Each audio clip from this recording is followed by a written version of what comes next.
Hi guys, how's everyone doing? I hope you're all doing well, and I just want to say thank you again to all of my new subscribers and to all of my subscribers that continue to subscribe to my channel.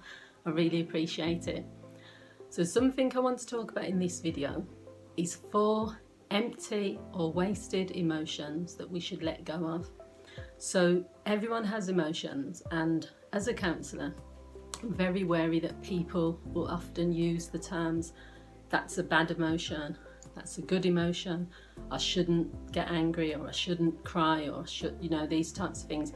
There is no good and bad when it comes to emotions. It's all about how you express it. It's all about how it impacts on you. It's all about how it impacts on others.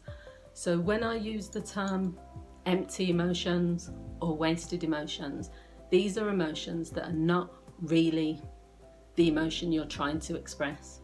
So an example of this is that for me, anger, which is the first one, is a surface emotion. Anger is usually hiding the real feeling. So some of my clients, for example, will say, when I get really angry, I then start to cry because rather than me hitting the person or rather than me hitting a wall, I get so frustrated and irritated that I end up crying. So what that leads me to believe is that they're not really angry, they're hurt or they're upset. So the tears is just a release, it's a natural release, and it is actually the real feeling that they have.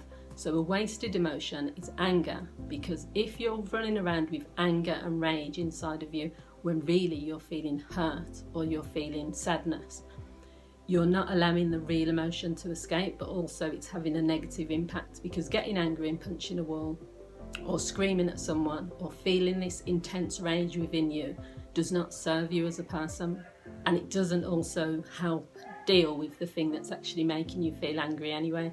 So another wasted emotion is guilt. So guilt is an emotion that people feel when they either feel that they should have done something but they didn't. They might feel guilty because of how they've communicated with someone. They might feel guilt for neglecting. I don't know if you're a parent and you go to work and you feel guilty all day because you're not at home with your children. The problem with guilt is that you can't go back and redo whatever there is to redo, but also if you're continuously feeling guilty, you're not then experiencing the other emotions. So example that I've just given you about a mother who is working full-time and her main purpose is to look after her children. If she's at work but feeling guilt all day, it's taken away from what she set out to do. So she's not enjoying being at work because she's full of guilt. It's not serving the children because they don't know she's feeling guilty, but also it's probably going to impact in other ways. So what you need to do in that situation is ask yourself, what purpose is this emotion serving me? Is it helping me? If not, then take some action, do something about it. So another emotion is shame. So shame creates internal distress. That's the only thing when I was thinking about this idea of shame. Shame is when you feel unhappy, you feel, I can't even describe it, because loads of people feel shame for different reasons. They might feel shame because someone's told them you shouldn't be dressing in that way, it's shameful. They might feel shame because they've been abused or been through some sort of trauma and they feel it's their fault. They might feel shame because they don't fit into a certain type of environment. They might feel shameful because they don't have enough money. There's loads of reasons, but it's still a wasted emotion because all it does is causes you the distress from the inside. What you need to do with that emotion is to identify it as shame. There are many people who walk around with this feeling but they don't acknowledge that's what it is. The second thing you need to do is the same thing. Ask yourself the question, who is it serving?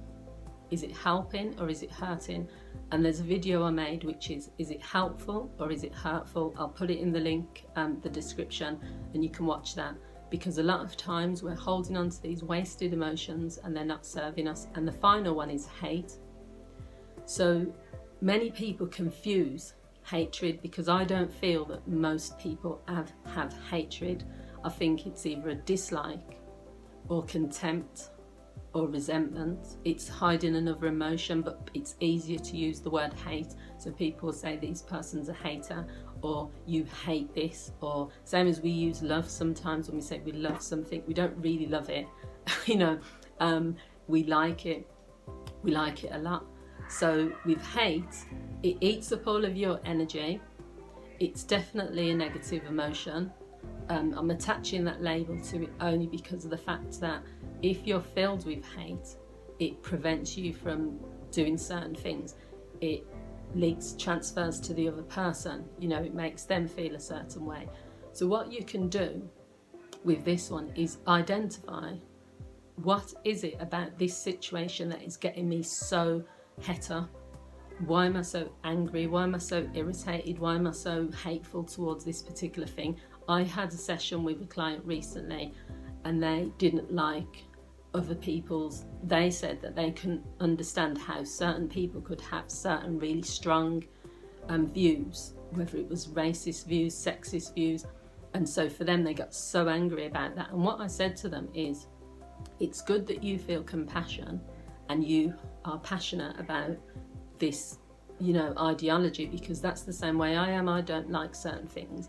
However, rather than you hating the person or hating the situation, just allow it to happen. Leave that person right there and just say, that's their opinion. I don't have to change it. I can still feel the way I feel, and we can just agree to disagree. You don't have to hate like the person or the situation. So overall, just identify and work out the emotion and try to figure out what's going on underneath. Sometimes when I feel irritated by something or annoyed or angry or sad or happy, I try to work out what's going on for me. Why am I feeling this way? And the more you do that, the more you will come to the answer. You'll know, right, I'm feeling irritated because I didn't get enough sleep. I'm getting sad because, you know, I miss, I don't know, a loved one who's no longer here, or I'm feeling annoyed because my neighbours were arguing like all night, and that did get someone else. Whatever it is, you need to identify it. The more you do this as a practice, the more you will get control of your emotions, and you will not have emotions that are not really matching with what's going on. So I hope you found this video useful. Please continue to like, to share, to subscribe.